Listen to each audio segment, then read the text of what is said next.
So, welcome back to another episode of Talking Insights and to the season Voices of Market Research. I'm your host, António, and today we have a very special guest joining us. Kahren Kersten is an independent consultant at Experience Insights. You're also a public speaker, you're a dynamic leader, you have a bunch of roles, and I'll talk about one in particular in a few minutes. But firstly, I just want to say thank you for coming here and thank you for being here and accepting the invitation. So, welcome. I'm so excited to talk to you.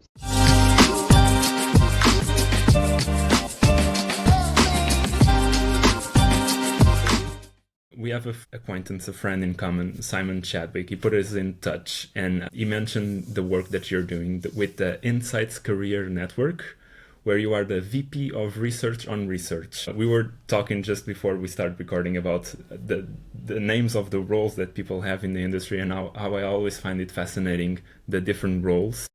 And I wanted to ask you a bit more about the Insights Career Network, what it is, what do you do, what the project is. Tell me everything about it. Okay, oh my gosh, we could talk the whole time about that. ICN is really an organization that is obviously grown very fond of, that's playing a really critical role in the industry today. So it actually came about, just a little short history, came about really just in the last few years, and it's really started to grow enormously very, very fast, especially in the last year. So we've started to bring in more people into leadership roles and expanding our volunteer base. But we have over 20,000 LinkedIn followers today, and it was the fastest growing community on LinkedIn in Insights last year. So pretty amazing stuff. What we do, we started by providing support to job seekers, and also we have a community of allies. So people who are really here to support each other in the job market, which over the last few years has become more turbulent. And so it's provided a space for people to network. Lots of people have actually found jobs through the Insights Career Network, but we do a lot more than that too. That might be one of the reasons why people initially join the network. But we offer career advice, we bring in experts, we run our own research. We have webinars every 2 weeks to talk about things that are really, really important for people to advance their careers. So we have something for everyone, really, at whatever point you're in your career. And so the work I've been doing with the Insights Career Network was a follow-up study. Ran this last year. It was a very big study where we talked to 70 professionals who are both not just on the hiring side. So the previous wave talked to people who were hiring managers, recruiters, and talent acquisition. But this last year when we ran it, we expanded it and we also spoke to job seekers. Because again, the experience is really, really hard. We've heard all kinds of horror stories of people looking for work for multiple years and not getting anywhere, and fired over and over again within the last couple of years. So there's really a lot of things going on it's a real challenge for people in the market today. And as the more we learn about it, the more we discover that it's actually not even just unique to Insights, but it's impacting the rest of the nation and even the rest of the world to a degree. I was going to ask that because that's a very interesting topic and one that normally we don't talk about, like the job seeking and the way that people are hiring.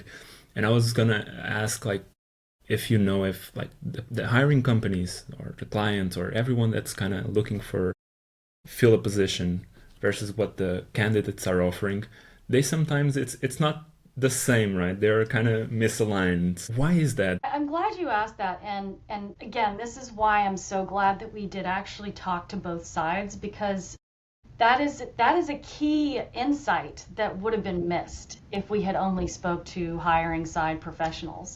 So what we're seeing is, and again, this is only not entirely, or it can be expanded to apply to other industries too, which I think is interesting. But we're seeing really a flattening across organizations where they're trying to remove supervisory roles, those kind of mid to higher level, very specialist senior roles. And it's an effort for cost savings and kind of doing more with less. But these roles are just being completely eliminated. And so there's just less jobs available for all those folks. And so people are then starting to look at how can I go into maybe a different line of business, or do I upskill and try to pivot?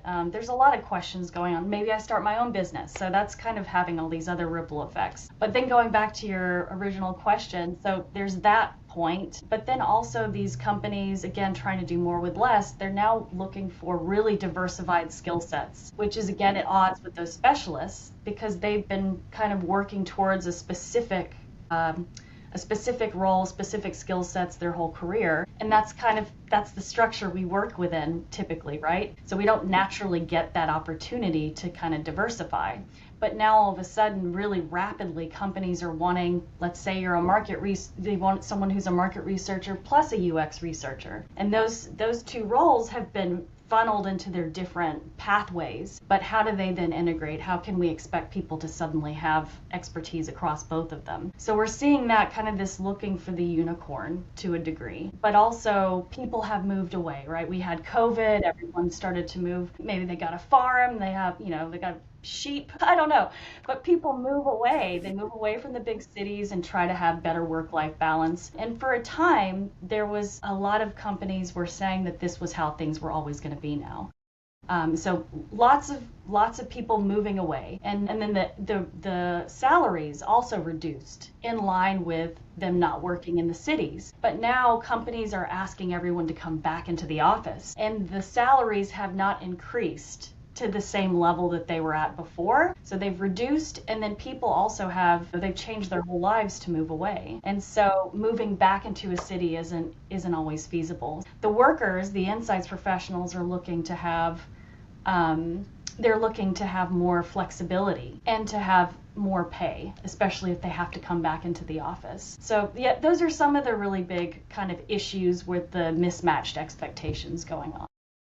It's almost like the companies are looking for Swiss knives, and everyone's a fork, and they just want to be a fork, and it's a good fork. But I use the Swiss knife analogy a lot in my life. Every time that someone wants to do that wants me to do something that is not entirely my job role, and I'm like, look, I'm not a Swiss knife, but I can try it. But that kind of links with I've been doing this podcast for close to a year now, and one of the takeaways that I take from being in this industry and knowing market researchers and people that work with insights and everything is that you need to do your homework.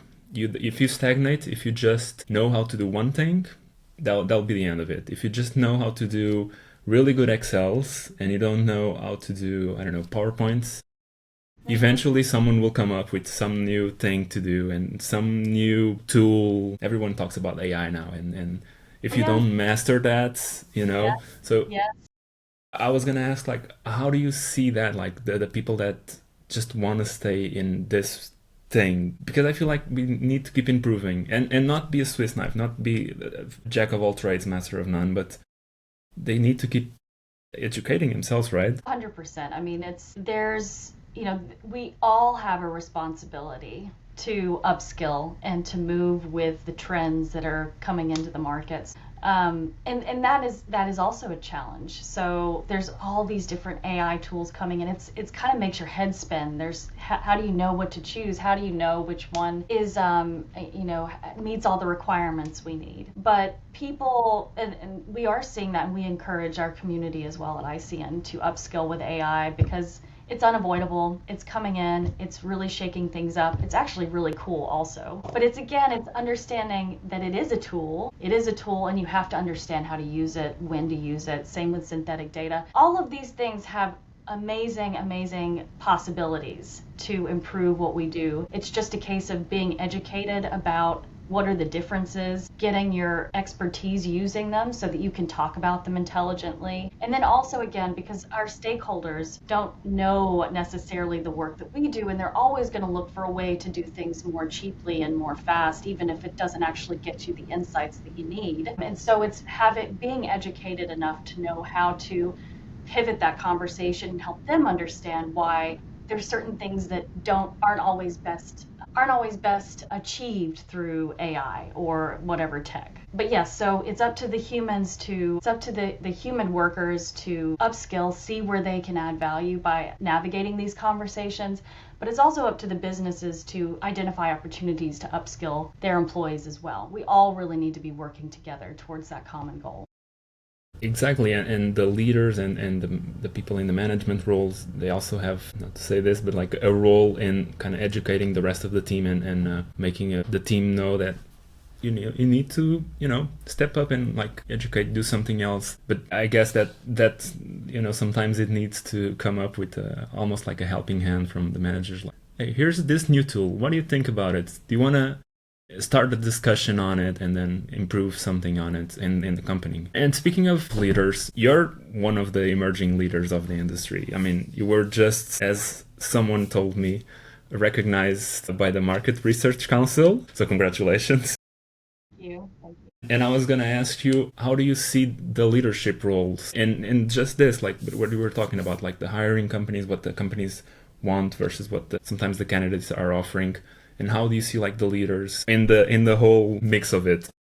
Gosh, it is a really interesting time where I think we all, whether you're a leader, I mean, I think everyone has the potential to be a leader, right? But if you're in a role where you're directly kind of, influencing the behaviors of others and you have a team or you're interfacing with the business or whatever, that role in itself is changing. I think we're all having to question ourselves as to what is it, we have had this vision in our minds based on the past, past experiences. This is what we think we're supposed to be doing. This is how we think we contribute to businesses. But I think we all have to question, is that still true? Is that still how we best serve businesses and serve the community and the consumers that we develop products and services for? So I think it has to start with the leaders. Whether you are someone who is managing a team, it's up to all of us. It's up to all of us to start having these conversations and reevaluating, how can we really add value to the businesses that we serve? And again, having those difficult conversations, because we have to be challengers, right? Yes, we must adapt, but we can't just adapt and do what our stakeholders ask of us without making sure that it's really in all of our best interests. So I think that's kind of where I would land, is with leaders, the leaders who are interfacing with businesses and managing a team. They need to be the ones who are setting the example for how we should all be approaching these difficult conversations that will keep coming our way. That's very interesting, and I never thought about it that way, but that's very, very well put. I was going to ask you about your career and your journey in the market research and insights industry. Mm-hmm. What and how did you get where you are today? What was the journey like? What drew you to market research in the first place? This is another one I could talk about for a long time. Oh my God. It's been really a really interesting journey, and that's exactly how the word I would use is a journey. I started out in London, actually. So I got my degree in business at the University of Leeds in the UK. Moved down to London, and then that was kind of the whole first leg of the first part of my career. I learned very quickly that I was drawn to innovation market research. So that was a lot of concept testing, ad testing, kind of anything around like testing and evaluating new ideas for products or marketing. And then I kind of moved more into measuring experiences and understanding kind of a little bit more holistic those experiences that people have with brands, both through quantitative and qualitative measures. And while I was doing all that, I still found that there was something inside me that really craved more creativity, to be more influential in the design of the products and services that we offer. And that, even though I didn't quite know what it was at the time, it still that passion led me back to get another degree. So I got my master's degree in design, industrial and product design, from the North Carolina State University, their design school. And that was a really intense 3-year degree, like really, really intense, like drinking through a fire hose, as my professors would call it.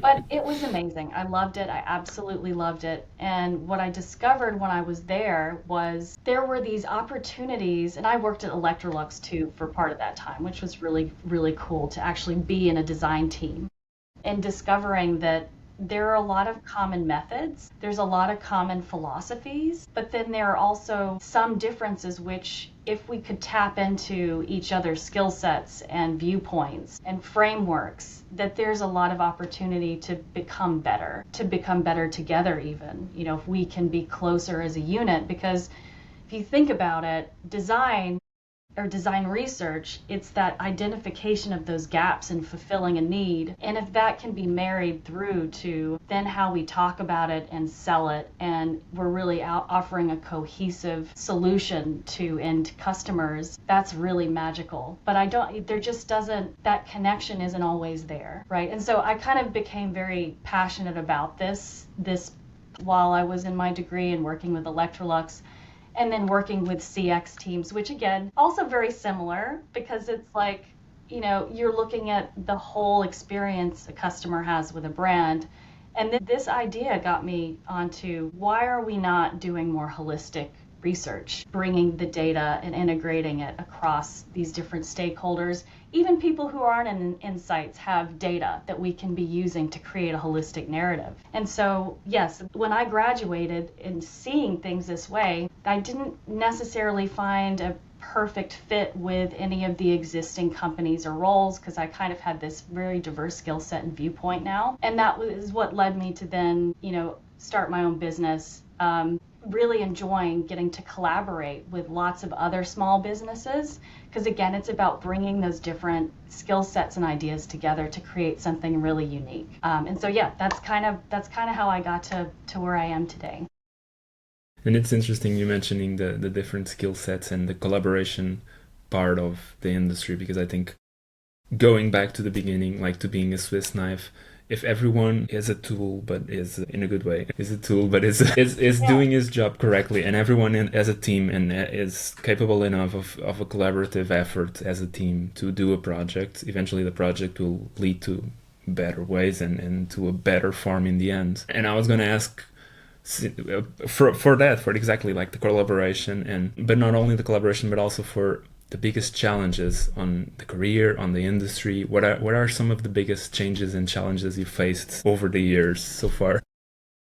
Biggest challenges, I guess I'll go back to the silos as the kind of the first top of mind thing, which I've actually done research. Simon and I worked together on a piece of research around that too, looking at collaboration and how easily are these different organizations where they have these different insights professionals and data professionals residing in different departments. And it is such a challenge, because ultimately, especially in these bigger companies, they're not necessarily set up to collaborate. It's an extra step on their already very, very on top of their day job. They've got all the things that they're doing from 9 to 5, even later, and then integrating collaboration is another thing that they have to manage.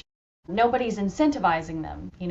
It's also, it can be a bit, I guess there's a little bit of fear there as well, in terms of whose responsibility is this? Am I stepping on toes? If I then collaborate with these other folks, does that put my job at jeopardy? Because then they have my data. So there's kind of that fear of like sharing information.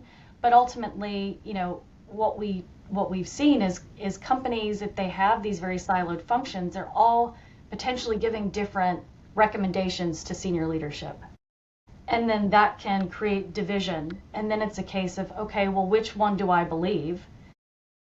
And then who then gets slashed? Who do we fire then when we have difficult times? Yeah. I think the challenge we have is we have to all fight for our right to work and to be adding value to businesses. But instead of, maybe the natural inclination is protect yourself at all costs, but it's actually, if we protect all of us together as a community, we stand a much better chance of maintaining status within our organizations and driving decisions that are very well informed. And speaking of collaboration, I heard that you're doing something with Simon for the SMR Academy. Is that right? Can you tell me a bit about the training? Just a little sneak peek of what's going to be like.